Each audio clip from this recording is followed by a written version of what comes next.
Hello बच्चों, शुरू करते हैं नीट 2020 के पेपर का सॉल्यूशन। पहला क्वेश्चन आया था ये H3 वाला set. The colour code of resistance is given below. इसके लिए अपने को कलर कोड पता करना था। ठीक, येलो, वॉयलेट, ब्राउन और गोल्ड यहाँ पर दिया गया है। तो आपके लिए जो ट्रिक है, हमें याद है कि क्या थी ट्रिक थी B Roy, Great Britain, very good wife. ठीक है, तो ये आपकी ट्रिक थी। और यहाँ पर हमारे पास जो कलर है उसके अनुसार अपन कोडिंग भी लिख लेते 1 2 3 4 5 6 7 8। ठीक है, अब देखो आप येलो के लिए हमारे पास नंबर होता है 4। वॉयलेट के लिए नंबर होता है 7 इंटू। अब ब्राउन यानी तीसरी, पहले और दूसरी स्ट्रिप सिग्निफिकेंट फिगर होती है और तीसरी स्ट्रिप जो होती है उसमें 10 की पावर में होती है। तो ब्राउन बी ब्लैक ब्राउन के लिए होता है बच्चों 1 10⁻⁴ प्लस माइनस टॉलरेंस होता है जैसे गोल्ड के लिए 5%। तो ये गोल्ड के लिए आ गया बच्चों 5%। तो कितना हो गया 470 और प्लस माइनस 5%, मतलब कि पहले वाला ऑप्शन आपका करेक्ट है। ए वाला ऑप्शन आपका करेक्ट हो गया। बहुत सिंपल पूछा था। नेक्स्ट पर आते हैं, सेकेंड वाला। फाइंड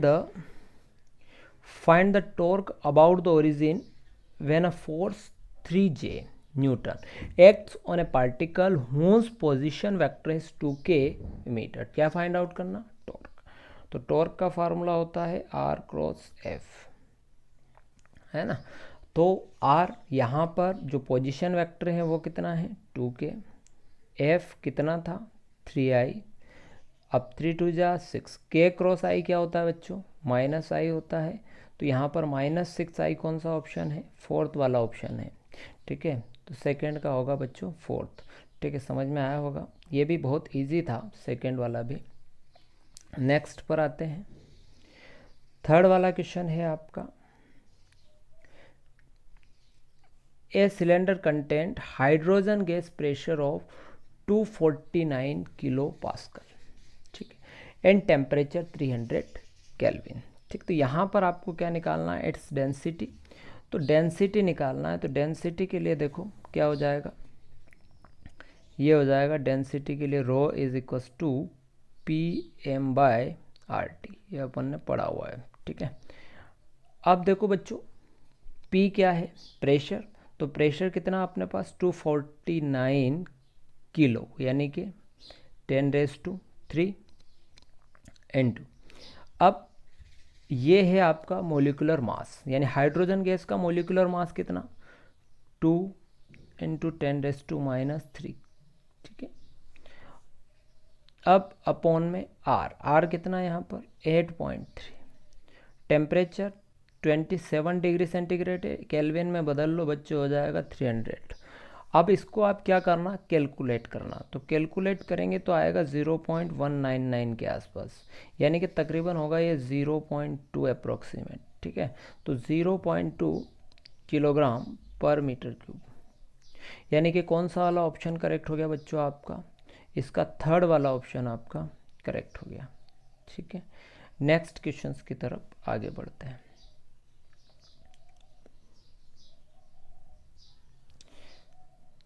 ये है आपका 2 cylinders A and B is equal capacity are connected to each other via stop cork।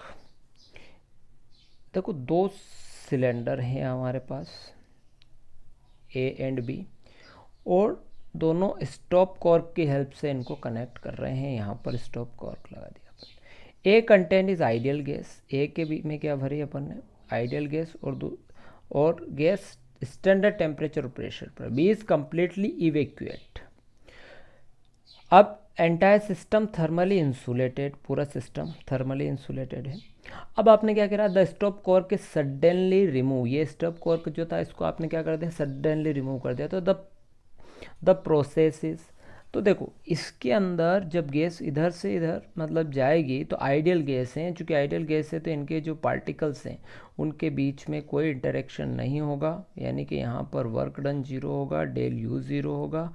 इसका मतलब कौन सा प्रोसेस है, एडियाबेटिक प्रोसेस यहाँ पर होगा। थर्ड वाला ऑप्शन आपका करेक्ट हो गया। नेक्स्ट क्वेश्चंस की तरफ आगे बढ़ते हैं अपन। Ends of rigid length 1 metre with negligible mass. The center of mass of the system from the 5 kg of particle at distance of, तो देखो हमारे पास यहाँ पर एक 5 kg का है और एक 10 kg का है। इसका सेंटर ऑफ मास यहाँ कहीं ले लेते हैं। अब देखो ये कह रहा है are attach to ends of rigid length 1 मीटर, ठीक है। रिजिड लेंथ कितना 1 मीटर और जो है वो negligible. The centre of mass of the system from 5 kg particle, तो 5 kg पार्टिकल से अपन को निकालना है, यानी ये वाला आपको निकालना है R1 इधर से, तो इधर से R2 मान लेते हैं, ठीक है। अब देखो चूँकि हमारे पढ़ा है कि M R is equals to क्या होता है बच्चों, कांस्टेंट होता है, तो R इनवर्सली प्रोपोर्शनल 1/m होगा। तो जो होगा R1/R2 is equals to, R1 है तो इधर इन्वर्सली है इसलिए ऊपर आएगा M2/M1। तो अब M2 कितना अपने पास बच्चों 10 और M1 5, 10/5 कितना हो जाएगा 10/5, 5 2 जा 10, 2/1, ठीक है। तो R1/R2 इज इक्वल्स टू 2/1। तो अब यहाँ पर मुझे निकालना बच्चों R1, तो R1 कैसे निकलेगा, 2 और 1 कितना हो जाएगा बच्चों 3, और ये हो गया आपका 2, और टोटल कितना अपने पास 1 मीटर, तो इससे डिवाइड कर देंगे तो बच्चों R1 आएगा आपके पास 0.67 सेंटीमीटर, ठीक है, मतलब मीटर, और इसको सेंटीमीटर में कन्वर्ट कर देंगे तो 67 सेंटीमीटर हो जाएगा, ठीक है ना। तो ये था आपका 5th वाला भी हो गया। नेक्स्ट पर आते हैं 6 वाले पर। बहुत ज़्यादा इजी क्वेश्चन आए हैं इस ईयर, 2020 के क्वेश्चंस बहुत ज़्यादा इजी थे फिजिक्स के। 6 वाला है, a ray is incident angle of incident I, one surface of small angle of prism,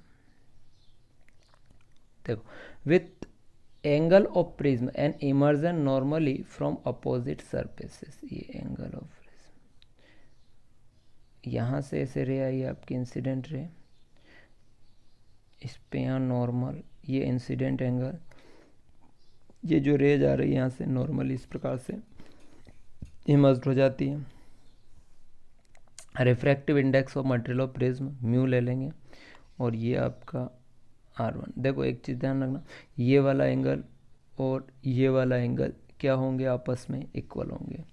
R1 is equals to ए, और R2 तो आपका निश्चित तौर पर जो है इमर्जेंट हुआ है वो 0 है, ठीक है। और म्यू का फार्मूला होता है sine I upon sine R, Snell's law, तो sine I is equals to क्या हो जाएगा बच्चों, म्यू साइन R1। तो जब साइन R1 हो गया तो इसके प्लेस पर आप क्या पुट कर देंगे, ए पुट कर देंगे, और स्मॉल एंगल के लिए बात करेंगे तो आई इज इक्वल्स टू क्या आ जाएगा बच्चों, म्यू ए। तो ये वाला ऑप्शन आपका करेक्ट होगा, डी वाला, ठीक है। नेक्स्ट क्वेश्चन की तरफ आते हैं, 7th वाले की तरफ।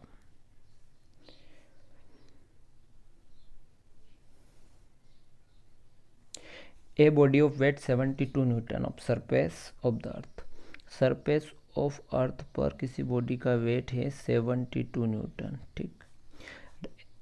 What is the gravitational force on if at the height equal to the half the radius of the earth, और रेडियस है एच हाइट पर, आपका जो हाइट है वो है R/2। अब बच्चों आपको बता दूं मैं, ग्रेविटी का जो फार्मूला होता है एच हाइट पर, ठीक है, वो होता है Gs/1 + h/r²। तो अब GH है तो इसकी जगह में W ऐड कर दूं, सॉरी M ऐड कर दूं, इधर mgh हो जाए और इधर mgs हो जाए। mgs का मतलब हो गया एक प्रकार से वेट हो गया, और इधर भी वेट आ जाए। वेट मतलब एक प्रकार का फोर्स ही होता है, ठीक है, तो 72 हो जाएगा बच्चों। WS लिखने के बजाय डायरेक्ट 72 लिख दिया। अब 1 प्लस H के प्लेस पर आएगा बच्चों R/2, ये R का होल स्क्वायर, R से R आप कैंसिल कर देंगे, 1 प्लस 1/2 3/2, 3/2 का होल स्क्वायर हो जाएगा बच्चों, 3/2 का होल स्क्वायर 9/4, तो 72, और ये हो गया बच्चों 9/4, तो 4 ऊपर चला जाएगा, 9 8 जा 72 और 8 4 जा 32 न्यूटन, यानी थर्ड वाला ऑप्शन इसमें करेक्ट हो गया। फॉर्मूला बेस्ड क्वेश्चन था, ठीक है, बिल्कुल सड़े क्वेश्चन आ रहे हैं, सारे फॉर्मूला बेस्ड क्वेश्चन है। आगे देखते हैं, ये भी शायद बहुत सिंपल दिख रहा है, पढ़ के देखते हैं क्या है। ये आयरन रोड सस्पेसिबिलिटी दे रखी है, आयरन रोड की सस्पेसिबिलिटी दे रखी है, यानी XM दिया है 599, is subjected to magnetising field 1200 ampere per metre, the permittivity of material of the rod, permeability निकालनी मटेरियल ऑफ द रोड की। तो चलो एक काम करते हैं, इससे पहले एक रिलेशन हमने पढ़ा था रिलेटिव परमिटिविटी का, जो सस्पेसिबिलिटी के साथ होता है, mu R is equal to XM plus 1। XM आपका कितना बच्चों 590 प्लस 1, ये हो गया आपका बच्चों 600, और मुझे क्या निकालनी है परमिटिविटी ऑफ मटेरियल। तो क्या होता है formula, mu naught mu R. तो म्यू नॉट का फार्मूला होता है बच्चों 4 पाई इंटू 10⁻⁷। म्यू नॉट की वैल्यू अपने को पता थी, म्यू आर अपने पास है 600। अब इसको क्या करो भैया, कैलकुलेट कर लो, ठीक है।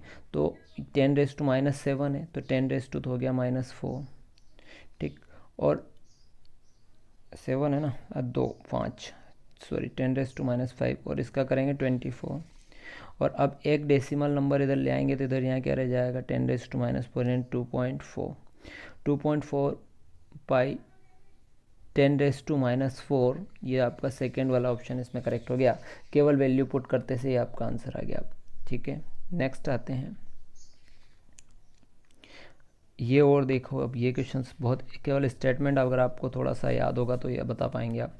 For a transistor action which of the following statement is correct, the base reason must be very thin and lightly doped, base emitter collector region should be very same doping concentration, base emitter and collector region should be same size, both emitter junction as well as collector as forward bias। देखो आपको मैं clear कर दूँ, 3 चीज़ें होती हैं transistors के अंदर, पहला इमीटर, दूसरा बेस और तीसरा कलेक्टर। बेस का साइज सबसे पतला होता है, थीन होता है, उससे ज़्यादा जो होता है वो होता है इमीटर, और सबसे ज़्यादा जो होता है बड़ा होता है वो होता है कलेक्टर।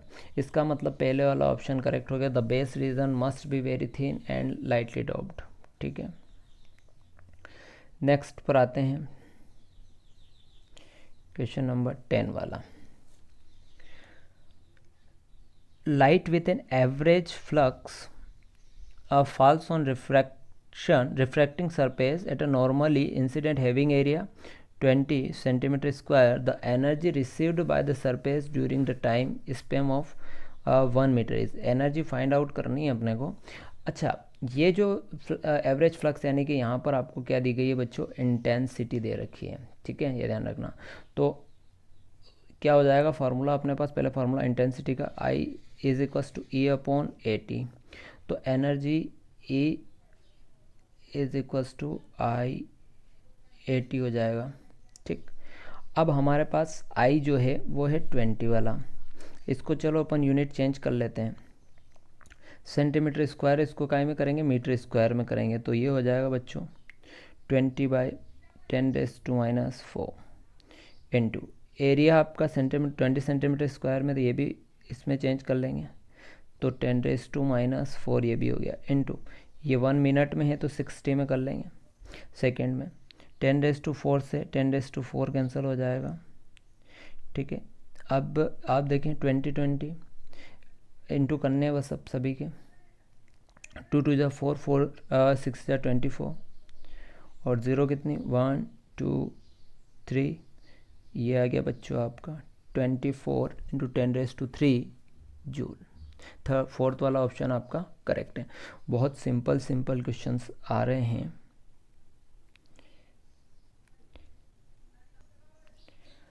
चलो 11 वाला क्वेश्चन देखते हैं। A short electric dipole has a dipole moment 16 into 10⁻⁹ coulomb per metre. Dipole moment है बच्चों 16 into 10⁻⁹ coulomb metre. The electric potential due to dipole at a distance 0.6 metre. The centre of dipole situated making an angle 60 degree. तो आपको जब भी किसी भी point पर जब एंगल हो और एनी पॉइंट पर निकालना हो तब फार्मूला होता है v = 1/4πε0 SI सिस्टम में, और p cos θ/r²। ठीक है बच्चों, इसका वैल्यू हो गया अपने पास 9 इंटू 10⁹, और p का वैल्यू हो गया अपने पास 16 इंटू 10⁻⁹, और cos 60 हो जाएगा थीटा के प्लेस पर।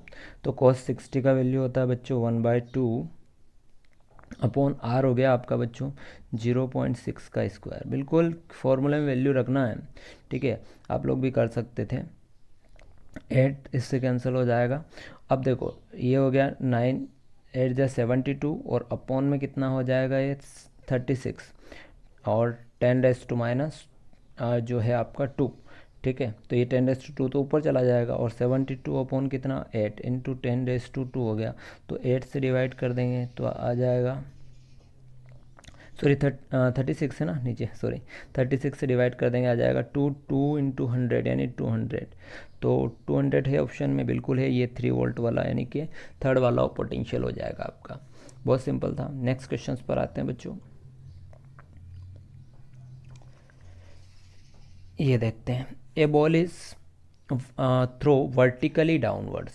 भाई ऊपर से कोई बॉल फेंकी गई है वर्टिकली डाउनवर्ड्स नीचे की तरफ, with velocity 20 metre per second. ठीक है, from top of the tower it is hit ground after some time with a velocity 80 metre per second. ठीक, अब हाइट ऑफ द टावर क्या निकालना बच्चों, अपने को h फाइंड आउट करना, और ये t टाइम अपन ने यहाँ पर लेट कर लिया। तो अपने को सबसे पहले h निकालने के लिए t की ज़रूरत पड़ेगी, यानी कि v = बच्चों u + 80। ठीक, अब v आपका फाइनली 80, u आपका 20 प्लस, ठीक है, एक्सेलरेशन ग्रेविटी के अकॉर्डिंग है यानी कि g इंटू, यानी कि g मतलब 10, यहाँ पर भी gt का ही फार्मूला लें 10 इंटू टी। अब इसको उधर भेजोगे तो क्या हो जाएगा 60, और अपॉन में कितना 10, तो t आया बच्चों आपके पास 6, t 6 आ गया सेकेंड। अब मुझे h चाहिए, तो h का फार्मूला क्या हो जाएगा ut + 1/2 GT²। ओके, अब u कितना अपने पास 20 इंटू टी मतलब 6, तो कितना आ गया है डायरेक्टली 120 प्लस GT। अब देखो g को यानी 10/2 यानी 5, और t का स्क्वायर यानी कि 6 का स्क्वायर 36 का 5 में इंटू करेंगे तो कितना आ जाएगा 180 आ जाएगा। दोनों को ऐड कर देंगे तो ये हो गया आपका तकरीबन 300 मीटर, यानी कि आपका फर्स्ट वाला ऑप्शन करेक्ट हो गया। ठीक है, बहुत ज़्यादा सिंपल था। नेक्स्ट क्वेश्चंस पर आते हैं बच्चों। अगला है, कह रहा है कि a resistance wire is connected in the left gap of metre bridge. ठीक है, और metre bridge balance a 10 ohm resistance in the right gap of the point devices bridge, और वायर्स in the ratio 3:2 तो length of the resistance wire 1.5 metre, then length of 1 metre, तो resistance wire is. तो आपको पता है metre base के दोनों gap में बना के बताता हूँ। यहाँ पर इस गैप में तो वो लगा रहा है रेजिस्टेंस, और एक गैप में जैसे a connected left gap of metre bridge, a resistance wire यहाँ कनेक्ट कर रहा है, और लेफ्ट गैप में 10 ohm का रेजिस्टेंस है। ठीक है, मतलब राइट गैप में है ना, और लेफ्ट गैप में कितना रेजिस्टेंस लगा दिया, और ये इस टाइप से होता ही है, आपको पता ही है। और जो लेंथ है उसका रेशो है अपने पास 3:2। तो क्या होता है बच्चों, आप जानते हैं व्हीटस्टोन ब्रिज P/Q R/S वाला, तो यहाँ पर अपने पास हो जाएगा R/10, और इन दोनों का रेशियो अपने को दिया है 3:2 L1L2। तो बच्चों R जो हो जाएगा अपने पास यहाँ पर 2 5 10, और 5 का इंटू करेंगे तो कितना हो जाएगा 15 ohm। तो ये आया अपने पास 15। तो length of 15 ohm resistance wire is, length of 15 ohm resistance wire इस कितनी है 1.5। 15 ओम रेजिस्टेंस के वायर की लेंथ कितनी है अपने पास 1 पर, तो 1 ओम की चाहिए, ये तो 15 ओम की है, तो 1 ओम की निकालने के लिए क्या करना पड़ेगा भाई, इस 15 से 1.5 को डिवाइड कर दो आप, तो आपका लेंथ आएगा बच्चों 0.1। ठीक है, तो 1 ओम रेजिस्टेंस वायर के लिए जो आ रहा है 0.1। ठीक है, यानी कि थर्ड वाला देखो, इसमें 1 पॉइंट इसको कर देंगे तो क्या आ जाएगा 1.0 10⁻⁻1। ठीक है, नेक्स्ट क्वेश्चन पर आते हैं। अब ये पूछा है देखो, when uranium isotopes 92 uranium 235 bombarded with neutrons which generated 89 krypton 3 neutrons and. अब इस वाले क्वेश्चंस को मुझे नहीं लगता कि आपको मुझे बताने की ज़रूरत थी, चलो फिर भी कर देते हैं, ये तो देखते से लगाने जैसे, क्योंकि रट जाते होंगे आपको। तो 92 यूरेनियम 235, इसमें न्यूट्रॉन की अगर बम्बार्डिंग करी जाए तो भाई क्लियर है कि क्रिप्टन तो आ ही रहा है, तो भाई 89 क्रिप्टन 36 प्लस। ठीक है, अब कितना बचेगा, यहाँ पर 235 है। ठीक है, और एक काम 3 न्यूट्रॉन आपके निकल चुके हैं। ठीक है, ये ध्यान रखना। अब अपने को यहाँ कितना आएगा, तो यहाँ आएगा आपको, वैसे रिएक्शन ये तो पता है, इसी डायरेक्टली रटी हुई है। ठीक है, 56 इसको ऐड करके अगर आप देख ले, मैं बता देता हूँ ऐड करके आपको, ये कितना हो जाएगा देखो 943 और 4 8 12 और 233। ठीक है ना, और हाँ, और उसके बाद न्यूट्रॉन, तो टोटल मिला के क्या आ जाएगा आपका, बेरियम आ जाएगा। ठीक है, ये वाला तो रिएक्शन है रटी हुई रहती है, आगे जोड़ घटाव करने की भी ज़रूरत नहीं, कैलकुलेशन तो करना ही नहीं था, इसमें इतना लोड लेने की ज़रूरत है ही नहीं। आगे बढ़ते हैं बच्चों, 15 वाले पर आ जाते हैं। ठीक है,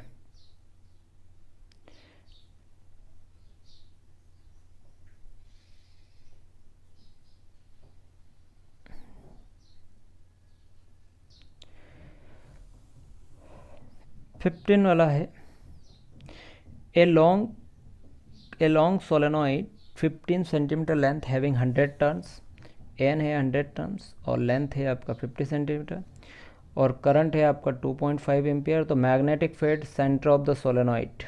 ठीक है, तो मैग्नेटिक फील्ड निकालना है। ठीक है, एक सोलेनॉइड है, लॉन्ग सोलेनॉइड है, तो भाई सोलेनॉइड के लिए तो हमारे पास फॉर्मूला याद है हमें, long solenoid mu not an I upon L fix है। अब देखो म्यू नॉट तो हमारे पास गिवन है और याद भी होता है हमको, 4 पाई इंटू 10⁻⁷, एन 100 टर्न, आई 2.5 और जो लेंथ है 50 सेंटीमीटर में, तो क्या करो बच्चों इसे मीटर में कर लो, 50 इंटू 10⁻²। ठीक है, अब तो क्या करना बच्चों, इसको केवल सोल्व करना है, तो आसानी से जब आप इसे सोल्व करेंगे तो आ जाएगा 6.28 10⁻⁴ टेस्ला। काफ़ी वेरी इजी क्वेश्चंस था। ठीक है, तो कौन सा वाला ऑप्शन हो रहा है, ये 6.2 10⁻⁴ टेस्ला, यानी कि ये आपका सेकेंड वाला ऑप्शन होगा। बहुत ज़्यादा इजी था। नेक्स्ट क्वेश्चंस की तरफ बढ़ते हैं बच्चों, 16 वाले पर आते हैं। The average thermal energy for mono atomic gas is, Boltzmann constant और टी एब्सोल्यूट टेम्परेचर। देखो मोनो एटॉमिक के लिए डिग्री ऑफ फ्रीडम होती है 3, तो ये हो जाएगा आपका 3/2 kBT। इसमें ऑप्शन शायद टाइप करना रह गए हैं, तो इसीलिए इसमें जो आप चेक कर लेना इसको, तो 3/2 kBT। ठीक है, ये वाला है। नेक्स्ट बढ़ते हैं,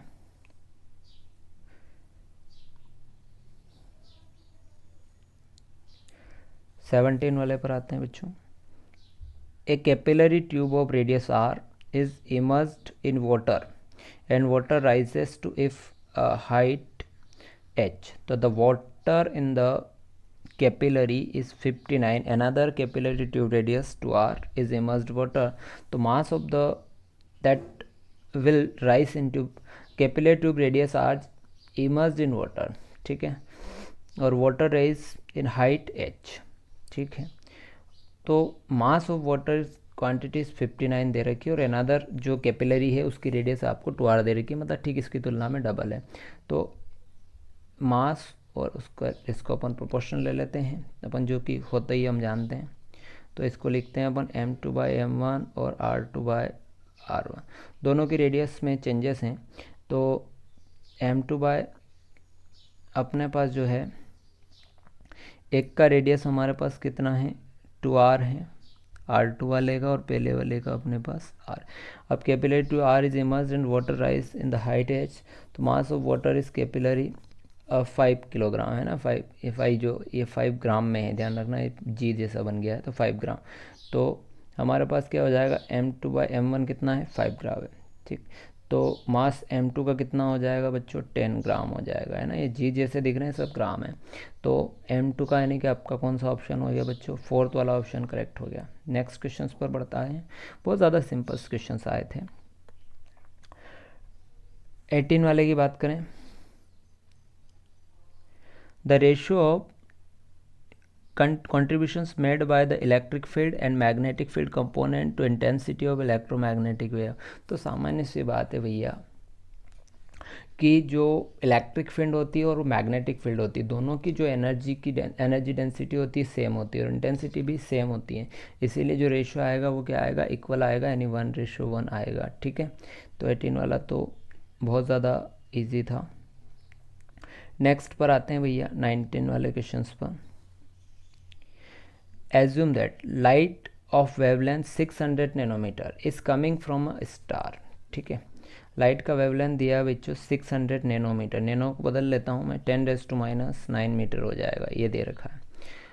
limit of resolution of telescope objective length, तो लिमिट दे रखी है उसकी 2 मीटर, और इसके लिए तो हमें लिमिट ऑफ रेजोल्यूशंस का फार्मूला हमने पक्का से रटवा रखा है आप लोगों को, तो 1.22 λ/a। ठीक है, तो वैल्यू पुट कर दे तो 1/22 इंटू लैम्बडा का वैल्यू हो जाएगा बच्चों 60 × 6 इंटू कर दो डायरेक्टली 10⁻⁷, और अपॉन में आप क्या ले लेंगे बच्चों 2 पुट कर देंगे। ठीक है, 3 से इसको डिवाइड कर 2 से डिवाइड करेंगे 3 हो जाएगा, इसका मल्टीप्लाई ली तो करना है, तो क्या हो गया 3.66 10⁻⁷। तो क्या आ रहा है 3.66 10⁻⁷ रेडियन, यानी कि सेकेंड वाला ऑप्शन आपका करेक्ट हो गया। अगले क्वेश्चंस पर आते हैं बच्चों।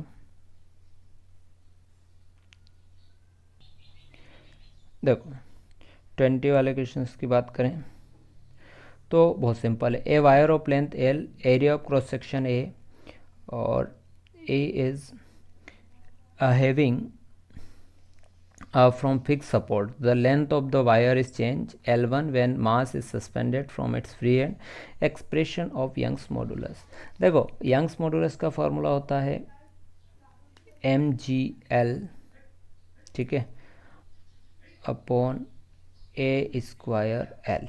ठीक है, ऊपर ओरिजिनल लेंथ आती है, नीचे चेंज इन लेंथ आती है, सिंपल से। तो अब क्या है यहाँ पर mg, अपने पास जो लेंथ है वो शुरुआत वाले की है L, ठीक है, लेंथ L। ठीक है, उसके बाद क्या हो जाएगा change in length upon original length, है ना। तो चेंज इन लेंथ क्या हो जाएगी, देखो चेंज हुई वो लेंथ कितनी L1, तो L1 को चेंज इन लेंथ यानी L1 में से ओरिजिनल माइनस कर देंगे, तो change in length into area का A। अब बताओ ऑप्शन कौन सा हो रहा है, तो ये तो बहुत देखते से पता पड़ रहा है भैया, ए वाला ऑप्शन इसका करेक्ट है। नेक्स्ट पर आते हैं, साढ़े क्वेश्चंस दिए। अब ये देखो, the energy required to break one bond is DNA 10⁻⁻20 joule. ठीक है, और वैल्यू ऑफ इलेक्ट्रोमैग्नेटिक, अरे यार इलेक्ट्रोवोल्ट में। अब देखो यार इसमें यूनिट एंड डायमेंशंस का सिंपल क्वेश्चन है, यूनिट चेंज करने वाला 10⁻20 1 इलेक्ट्रोवोल्ट में बदलना है तो क्या करना पड़ेगा 1.6 10⁻19 से डिवाइड कर देंगे। ठीक है, डिवाइड कर देंगे, ये हो जाएगा बच्चों 0.625 और ऊपर जाएगा ये 10 कितना हो जाएगा आपका -1, तो ये हो जाएगा बच्चों 0.0625 electronvolt.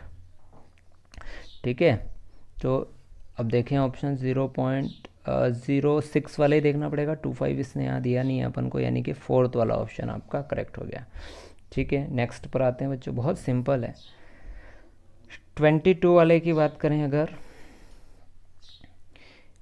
In a certain region space of volume 0.2 metre cube electric potential is find 5 electrovolt throughout magnitude of electric field in the region is. अब देखो इसमें, ठीक है, सिंपल सी बात समझिएगा इसका कि अगर पोटेंशियल क्या है इसका, अगर अपन potential is a constant throughout the volume, तो पोटेंशियल अगर कांस्टेंट है तो इलेक्ट्रिक फील्ड इज 0। ठीक है, पोटेंशियल कांस्टेंट है तो electric field is 0 is equals to जो अपना dV/dx अपन ने पढ़ा है। तो इसका मतलब यहाँ पर आपका आंसर क्या आने वाला है, 0 आंसर आने वाला है, यानी आपका ऑप्शन क्या होगा, सेकेंड वाला होगा। नेक्स्ट पर आते हैं बच्चों, 23 वाले को देखते हैं, इसका फॉर्मूला क्या था इस पे देखते हैं। ये वाले में देखो, the mean free path of the gas of molecular number of density of N expressed as, ये तो फार्मूला है यार, याद होना चाहिए अपने को, 1/√2 पाई d² n। ठीक है, इसमें ये वाला ऑप्शन अपन यहाँ शायद मिस्टेक हो गई है कहीं ना कहीं। ठीक है, तो होता है फार्मूला यही। ठीक है, 2/2 पाई d² और आपका n। ठीक है, तो यहाँ पर जो है कोई सा भी जो ऑप्शन इसके अकॉर्डिंग होता वो होता, यहाँ पर अपन से टाइप में मिस्टेक हुई है, पेपर में सही आया था। तो d डायमीटर होता है इसमें और n जो होता है मोलिकुलर डेंसिटी होती है। ठीक है, ध्यान रखिएगा। आगे बढ़ते हैं, 24 वाले की बात करेंगे। A electron is accelerated from rest, a potential difference is V volt और de Broglie wavelength of electron, de Broglie wavelength है आपके पास 1.227 10⁻² नैनोमीटर। ठीक है, नैनो यानी 10⁻⁹। इसको क्या करो आप 10⁻11 हो रहा, 10 रख दो 0 पॉइंट में करके और एंगस्ट्रॉम में बदल दो, 227 एंगस्ट्रॉम। अब आपको एक बात बता दूं, लेमड़ा का जो फार्मूला होता है V के फॉर्म में हमने डायरेक्ट आपको बताया हुआ है। ठीक है, 12.27 अपॉन √V एंगस्ट्रॉम, और चूँकि √ अपने पास जो है लेमड़ा जो है पता है अपने को, यहाँ लेमड़ा रख देंगे और √V इधर ले लेंगे, तो 12.27 और 0.1227 एंगस्ट्रॉम इससे डिवाइड कर देंगे तो बच्चों ये हो जाएगा 10⁻²। √V is equals to 10⁻²। V का अपन क्या करेंगे, स्क्वायर कर देंगे तो बच्चों हो जाएगा 10⁻⁴। तो आपका ए वाला ऑप्शन इसमें करेक्ट हो जाता है। नेक्स्ट क्वेश्चंस की तरफ आते हैं बच्चों।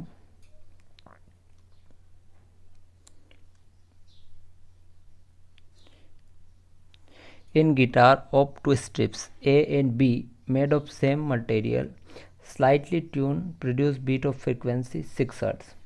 Tension B is slightly decreased और beat frequency is increased to आपका 7 Hz. तो if the frequency of A is 530 Hz, ठीक है, तो original frequency B will be, देखो सब अपने पास जो फ्रीक्वेंसी का डिफरेंस है FA माइनस FV या फिर FB माइनस FA, जो भी बड़ी होगी उसके अनुसार होगा। तो ये दे रखा है अपने पास 6 हर्ट्ज। ठीक है, अब ये देखो कि अगली वाले में बड़ी है, ठीक है, इसीलिए FV माइनस FA तो अपने पास हो नहीं रहा है। तो अब अपने को क्या करना है, सिंपल सा इसको क्या करेंगे, सेकेंड वाले के निकालने। तो FA अपने पास है बच्चों 530 minus FB is equal to 6, इसको उधर फेंक दो। FB 530 माइनस 6 तो हो गया बच्चों आपका 524। तो ये आपका थर्ड वाला करेक्ट होगा।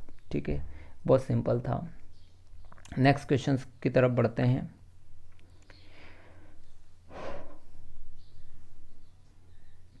अगले वाला है देखो, F40 microfarad capacitor is connected to 100 volt 50 hertz AC supply RMS value of current in the circuit by. देखो कैपेसिटर है और किसके इस connected to 100 volt 50 hertz AC supply.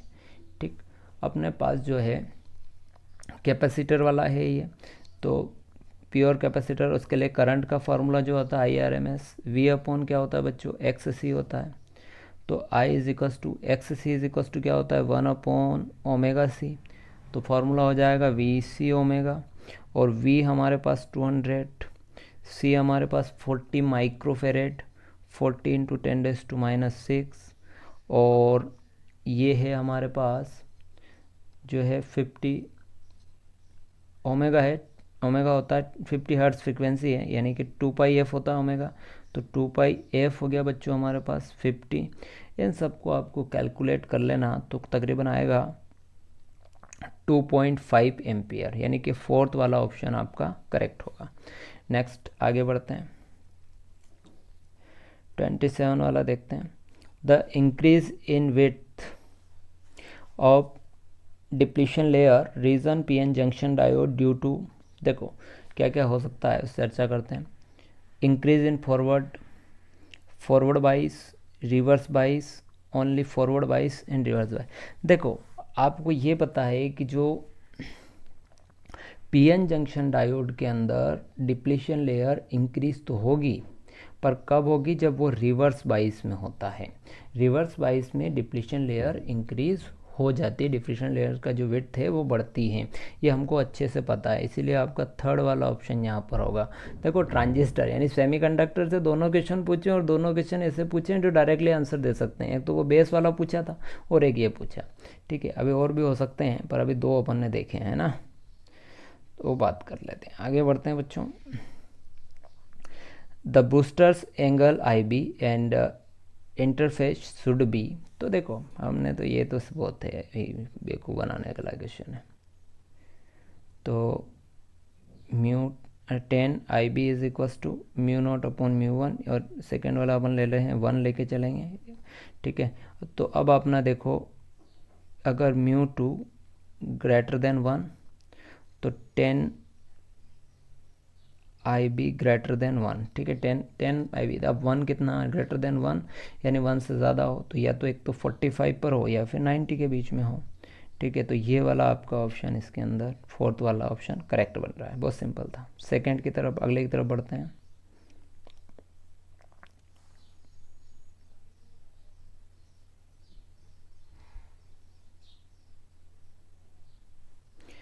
अब 29 वाला जो है, the phase difference between the displacement and acceleration particle is simple harmonic motion.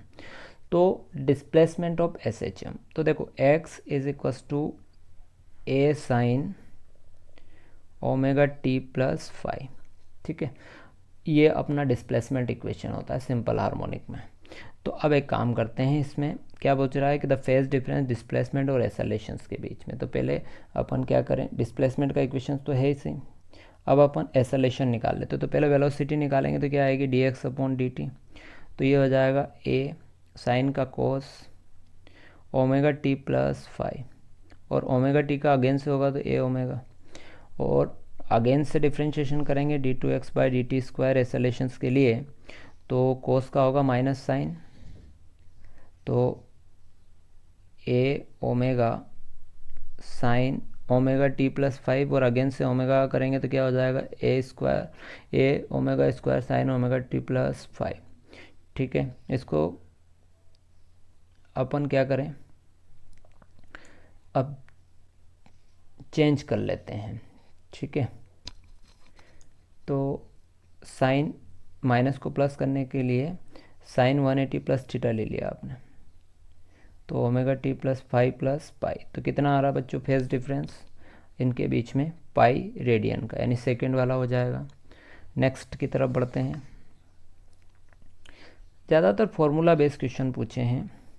A spherical conductor radius 10 centimetre has a charge, ठीक है। चार्ज है हमारे पास, ये Q हमारे पास 3.2 10⁻⁷, distributed uniformly. What is the magnitude of electric field at a point 15 centimeter center of the sphere?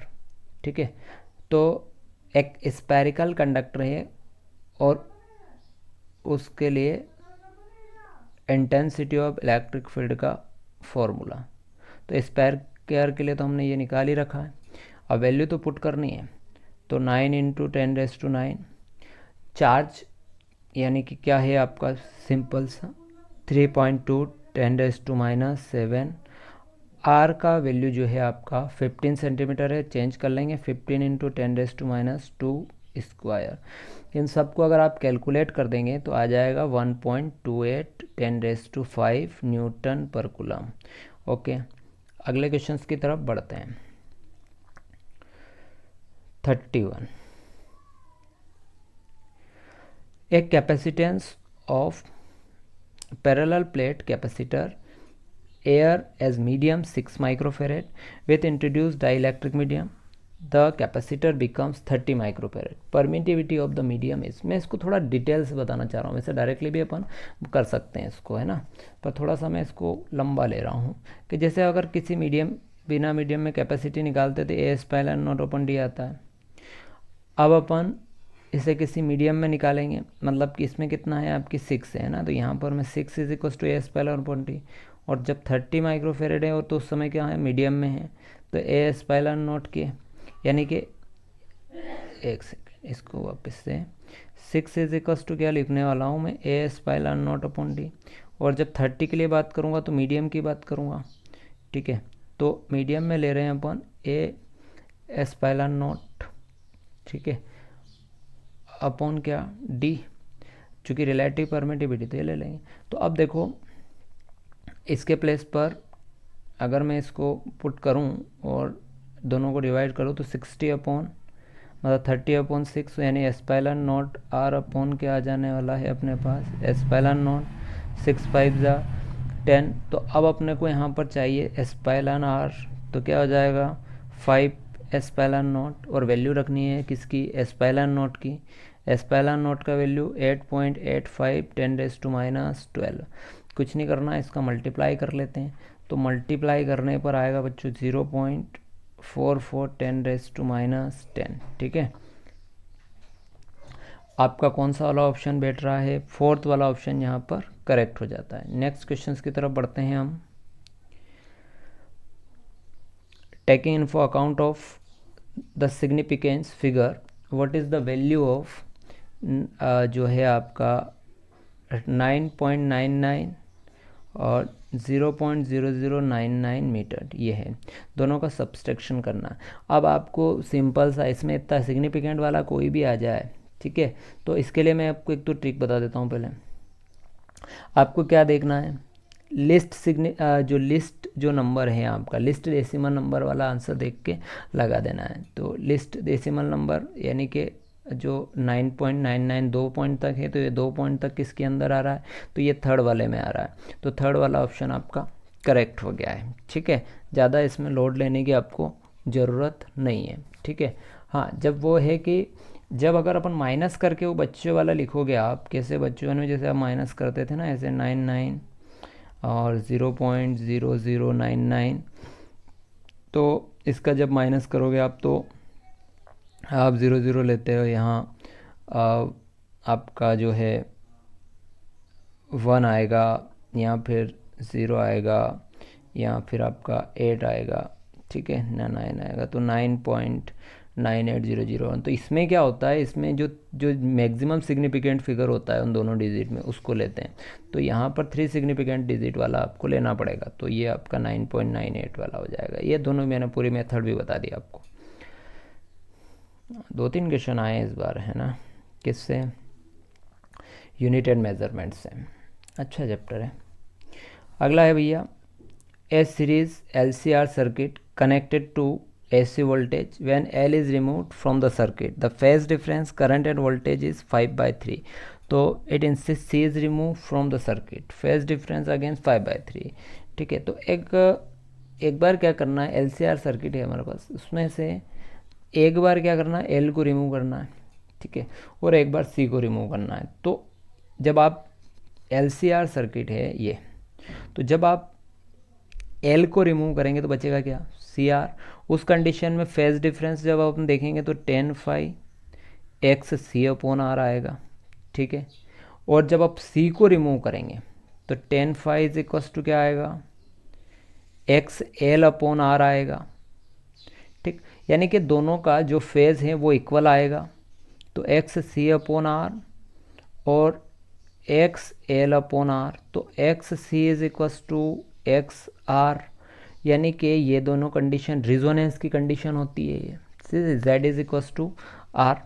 यानी अपने यहाँ पर देखें कि हमें मिला है z is equals to R, तो अगर cos phi निकालेंगे, अपने को पावर फैक्टर चाहिए ना अपने को, तो cos phi R by Z, और दोनों इक्वल आया R और Z, R by R 1, cos phi कितना होगा, अब अपने पास कितना आया 1, तो पावर फैक्टर कितना आया 1, तो ये फोर्थ वाला ऑप्शन आपका इसमें करेक्ट हो जाएगा। हाँ, अगला देखो अब ये तो ये क्वेश्चन पूछने का था क्या नीट के एग्ज़ाम में, फिर भी पूछा। डायमेंशनल फॉर्मूला ऑफ स्ट्रेस मतलब क्या है, मतलब यार फोर्स अपॉन एरिया, ठीक है। तो फोर्स का MLT-2 एरिया के लिए L² हो गया आपका ML इनवर्स T-2। मैं तो इसे सोल्व करके बता रहा हूँ, सोल्व करने की भी ज़रूरत नहीं है, ठीक है। तो कौन सा वाला ऑप्शन हो रहा बच्चों आपका, ये फर्स्ट वाला ऑप्शन हो गया, ठीक है। नेक्स्ट क्वेश्चंस की तरफ बढ़ते हैं। ऐसे तो क्वेश्चन आए इस साल है, मतलब थोड़ी मेहनत करनी थी थोड़ी। Light frequency 1.5 times threshold frequencies incident on photosynthesis material, what will be the photoelectric current frequency is halved और intensity is doubled, ठीक है। तो अपन काम करते काइनेटिक एनर्जी निकाल लेते हैं, ठीक है।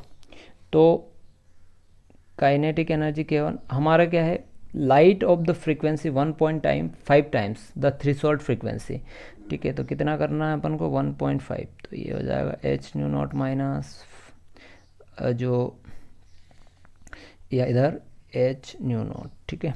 इसमें से माइनस करना है इसको, तो ये 1.5 हो गया, उससे माइनस कर देंगे तो क्या आ जाएगा बच्चों 0.5 h0। इसी टाइप से फिर अगली बार क्या करने की बोला था, हाफ करने की, तो हाफ कर दो 1.5 h0 माइनस h0, तो टोटल जो हाफ करने पर 0. हमारे पास जो 75 हैं और उसमें से 1 माइनस करके तो 0.25 h0, ये काइनेटिक एनर्जी।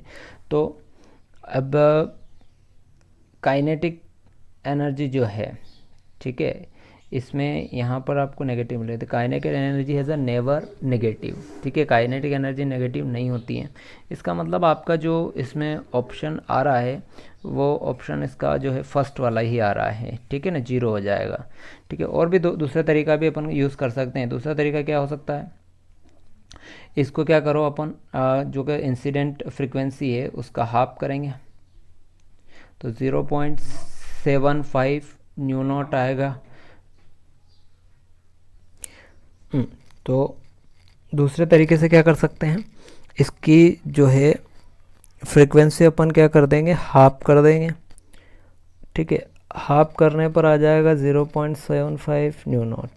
तो इंसिडेंट फ्रीक्वेंसी लेस देन आ रही है थ्रेशोल्ड फ्रीक्वेंसी से, तो so emission of electron therefore no, जो इसके अंदर कोई करंट अपने पास नहीं होगा, इसका मतलब ये वाला फिर 0, ठीक है। फोटो इलेक्ट्रिक करंट यहाँ पर वापस क्या आ गया, 0 हो गया। लेस देन आ रही है ना फ्रीक्वेंसी, एमिशन फ्रीक्वेंसी से कम आ रही है, कम आ रही है तो कोई भी इलेक्ट्रॉन यहाँ से इमिट नहीं करेंगे, तो यहाँ पर भी करंट आपका 0 हो गया। ये वाला ऑप्शन तरीका भी हो सकता था। नेक्स्ट आते हैं भैया 36 वाला है, the solid have a negative temperature coefficient of resistance. तो एक बात ध्यान रखना, नेगेटिव ये तो सभी को पता होता है, सेमीकंडक्टर का नेगेटिव होता है, पर इंसुलेटर का भी नेगेटिव होता है, इस चीज़ को ध्यान रखिएगा, ठीक है। डायरेक्टली आंसर लगा सकते हैं। 37 पर आएंगे, ए charge particle having drift velocity VD अपने को यहाँ पर है 7.5 10⁻⁻⁴, ठीक है। एन इलेक्ट्रिक फील्ड है आपका E is equals to 3 × 10⁻⁻10 volt per metre. अब इसमें देखो दो चीज़ें दे रखी है, वीडी दे रखा है और ई दे रखा है, और आपको क्या निकालना है, मोबिलिटी निकालना है। तो देखो मोबिलिटी का तो फॉर्मूला हमने पढ़ रखा है, mu is equals to V D upon E. तो वी डी की जगह अपन रखेंगे 7.5 10⁻⁻⁴ अपॉन 3 इंटू 10⁻⁻10। अब कुछ नहीं करना है बच्चों, डिवाइड करना है। तो ये हो जाएगा 2.5 10⁻6 हो जाएगा, 10 ऊपर जाएगा था ना। तो 2.5 10⁻6 कौन सा ऑप्शन है आपका, थर्ड वाला ऑप्शन है। यह भी फॉर्मूला बेस्ड क्वेश्चन था। अगले क्वेश्चन की तरफ आते हैं, 38 वाले की तरफ। Which of the following represent the variation of resistivity rho with temperature for copper? ठीक है, तो बात करनी है कि resistivity rho of temperature of copper. तो अब देखो कॉपर की अगर बात करें अपन, तो इसके अंदर जो टेम्परेचर होता है, ठीक है, वो आप बहुत ज़्यादा टेम्परेचर कोफिशिएंट इसका जो होता है बहुत ज़्यादा लो होता है। ठीक है, तो इस कारण से इसमें लीनियर तो किसी भी प्रकार से एग्जिस्ट नहीं करता। ये वाला जो फोर्थ वाला ऑप्शन है, ये वाला वेरी करता है। ठीक है, तो इसका ऑप्शन फोर्थ वाला ऑप्शन करेक्ट हो जाएगा। बहुत सिंपल है, अभी डायरेक्ट देखते से आंसर लगाए जा सकते हैं, सोल्व करने की भी ज़रूरत नहीं है। 39 वाले की बात करें, two bodies of mass 4 kg 6 kg are tied, ends of massless string. ये देखो मास लेस स्ट्रिंग से, और the pulley of frictionless, this friction temperature acceleration due to gravity. तो एसेलेशंस ड्यू टू ग्रेविटी के लिए जो formula बनाया गया है वो है m2 minus m1 upon m1 plus m2। ठीक, तो डायरेक्टली वैल्यू रखनी है। m1 m2 के अपने पास m2 जो ज़्यादा वाला है वो 6 है और ये आपका 4 है, तो 6 माइनस 4 अपॉन 6 प्लस 4, तो बच्चों हो गया 2 अपॉन 10 1 अपॉन 5। तो ये जो आया ना आपका g बाय कौन वाला आएगा, 5 वाला। ठीक है, यानी कि ये जो 9 9 दिख रहे हैं सब g है बच्चों, है ना। तो ये हो गया आपका फोर्थ वाला क्वेश्चन और फोर्थ वाला ऑप्शन, सॉरी। तो इसका कौन सा करेक्ट हुआ, फोर्थ वाला ऑप्शन इसमें करेक्ट हो जाएगा। नेक्स्ट ऑप्शन की तरफ बढ़ते हैं, 40 वाला। अब देखो ये भी क्वेश्चन मस्त पूछा है इसने, आप इसको समझो। A screw gauge has a least count 0.0 mm, there are 50 division in circular scale, the pitch of the screw gauge is the. ठीक है, तो मैं कह रहा हूँ कि अगर आप बोर्ड के स्टूडेंट हैं और अगर आपने अच्छे से प्रैक्टिकल्स वगैरह वगैरह किए हैं तो ये भी आपको आता है। और हालांकि ये तो 9th में ही अपन ने पढ़ा है स्क्रू गेज वाला, वो बच्चा 9th का बच्चा निकाल दे। Of division of circular scale, pitch of, number of division of circular scale. तो लिस्ट काउंट आपको दिया बच्चों 0.01, और अपने को क्या निकालना है, इसका पिच निकालना है। ठीक है, और नंबर ऑफ डिवीज़न कितने हैं, 50 है। 50 का इंटू इधर कर देंगे तो क्या आ जाएगा, पिच 0.5 mm। सिंपल सी बात है। ठीक है, तो अपने पास कौन सा ऑप्शन हो रहा है करेक्ट, 40 का 4 वाला ऑप्शन करेक्ट हो गया। नेक्स्ट क्वेश्चन पर आते हैं। अब यंग्स डबल स्लिट का देखो क्या पूछा है, देखते हैं। लाइट के दोनों क्वेश्चन, पहले वाला भी सिंपल आ गया था, ये भी देखते हैं। Young's double slit experiment is separation between coherent source is halved and distance of the screen is coherent source is doubled. ठीक है, तो हमारे पास जो फ्रिंज विड्थ का फार्मूला है वो होता है लैम्बडा डी अपॉन डी होता है। ठीक, ये पता है, यानी कि अगर मैं निकालूंगा तो beta dash lambda D dash upon D dash. अब देखो आप डी डैश यानी कि ये वाला जो डिस्टेंस है वो क्या करना है, डबल करना है स्क्रीन से, यानी कि ये आपका सीधा डी डैश के प्लेस पर आप 2d लिख देंगे, और इस डी डैश की जगह वो वाली डिस्टेंस कितनी करनी थी, हाफ करनी थी सेपरेशन दोनों स्लेट के बीच का, तो ये ऊपर चला जाएगा। तो 4 लैम्बडा डी अपॉन डी हो गया, यानी कितने टाइम्स चला गया भैया, 4th टाइम्स। ठीक है, तो ये वाला फोर्थ वाला ऑप्शन आपका करेक्ट हो जाएगा। ठीक है, अब चलते हैं भैया 42। ओहो गेट आ गया भैया, गेट आ गया। ये तीसरा क्वेश्चन है आपका सेमीकंडक्टर्स और गेट्स वाले से। 4 logic circuit shown in figure. देखो इसके अंदर ये इसका आप देखिएगा, पहले नॉट गेट लगे हुए हैं, तो ये हो गया आपका ए बार, ये हो गया बी बार, ये कौन सा है, ये नॉर है। हाँ चलो, तो क्या हो जाएगा आपका ए बार और प्लस बी बार इसका बार का बी बार, ठीक है। तो ऐसी सिचुएशन जहाँ बनती है उसके लिए क्या आ जाता है, ठीक है, यानी कि ए डॉट बी आ जाता है। आपका कौन सा वाला इसके अंदर ट्रूथ टेबल आना चाहिए, ए डॉट बी वाला, ठीक है। तो ढूंढते हैं भैया A dot B. A dot B मतलब कि केवल एक आउटपुट होगा, बाकी तो है ना।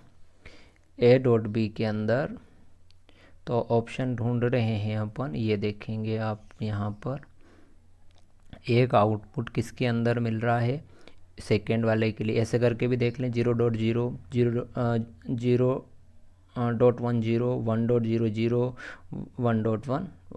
तो ये आपका बच्चों ए डॉट बी वाला ऑप्शन करेक्ट हो गया, सेकेंड वाला, ठीक है।